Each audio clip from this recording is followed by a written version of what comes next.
Hey everyone, Michael Berger with Broker Insights. Today we're diving into a story that caught my attention a couple of days ago. And if you're buying, selling, or just curious about the real estate market and or cryptocurrency, you'll want to hear this. I'm looking to break the key points down from the article. What we have here is Christie's launches dedicated crypto real estate division as demand for digital property deals grows.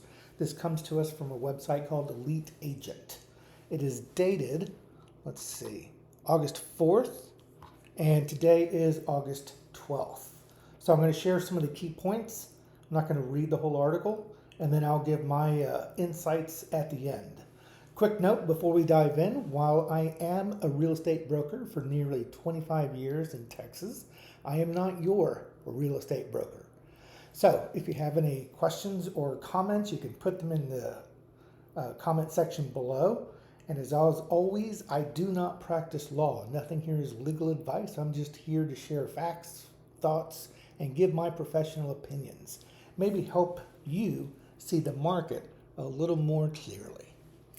So as we dive into this, we can see that the luxury property firm, Christie's, has become the first major brokerage to establish a dedicated team for crypto only deals, signaling a shift in high end real estate may be transacted in the future.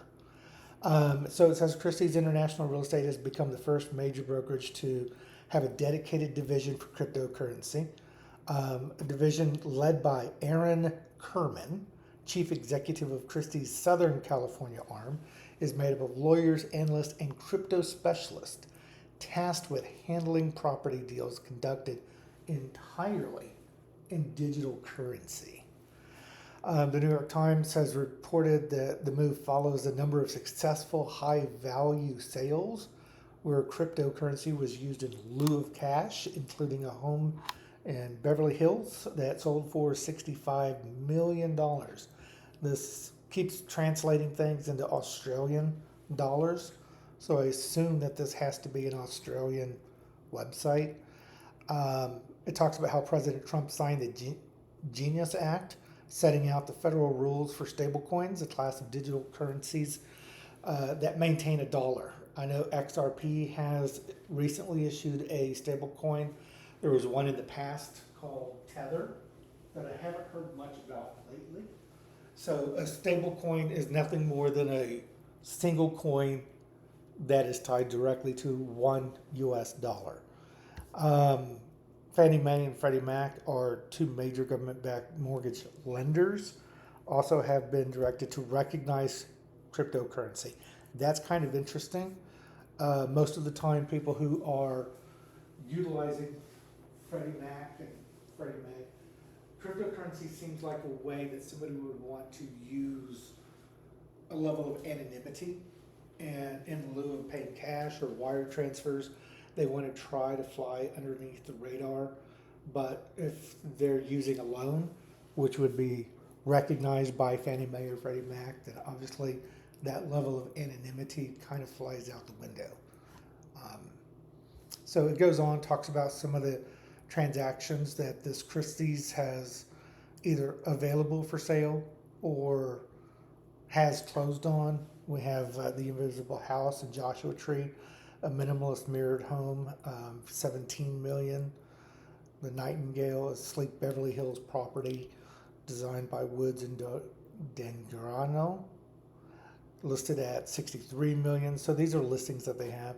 And then this is exactly what I was just talking about. Anonymity, a key draw. One of the primary attractions of crypto transactions, Mr. Kerman explained, is the ability for buyers to remain anonymous, an increasingly sought after feature among the ultra wealthy individuals. Traditionally, celebrities and high net worth buyers have relied on LLCs to shield their identities, though sleuths and reporters often link these purchases to their famous owners. Now, not the article. One of the things that kind of makes me giggle about this anonymity aspect is the property's still going to have to be taken. Title's going to be transferred, and you can't hide who that transfer of ownership is from and to. It's obviously, title insurance is going to issue a title policy, and I don't care if you pay in goats, pennies, nickels, dimes, or cryptocurrency. The transfer of ownership is going to be recorded in the county of which that property is located. So it's still going to be done under an LLC.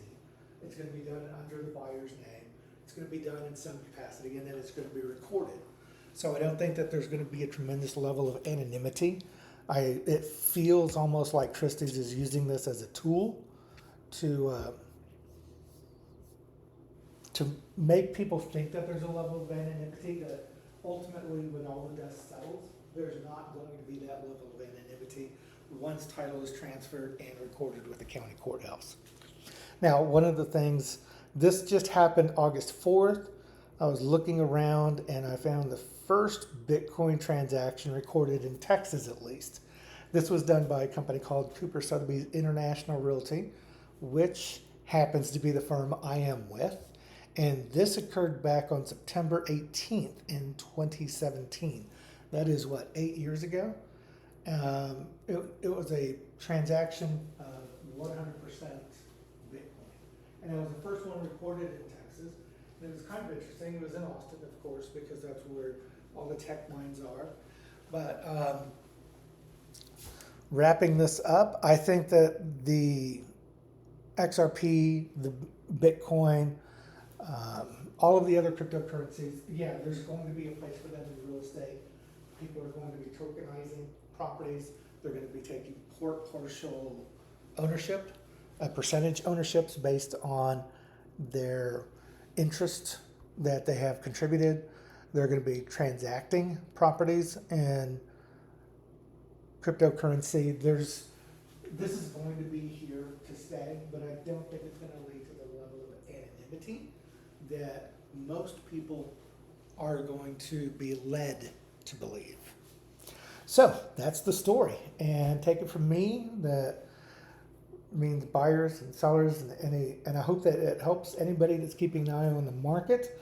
I'd love to hear what you think. Does this surprise you? Do you have an opinion on cryptocurrency? Do you have an opinion on crypto in the role of real estate? Tell me what it means in your area. Are you expecting to see transactions this way? Drop your thoughts in the comments. If you found this helpful, hit the like button and subscribe so you don't miss the next interesting article. And if you're thinking about buying or selling, reach out. I can connect you with a great agent in your area. Until next time, this is Michael Berger with Broker Insights. See you in the next video.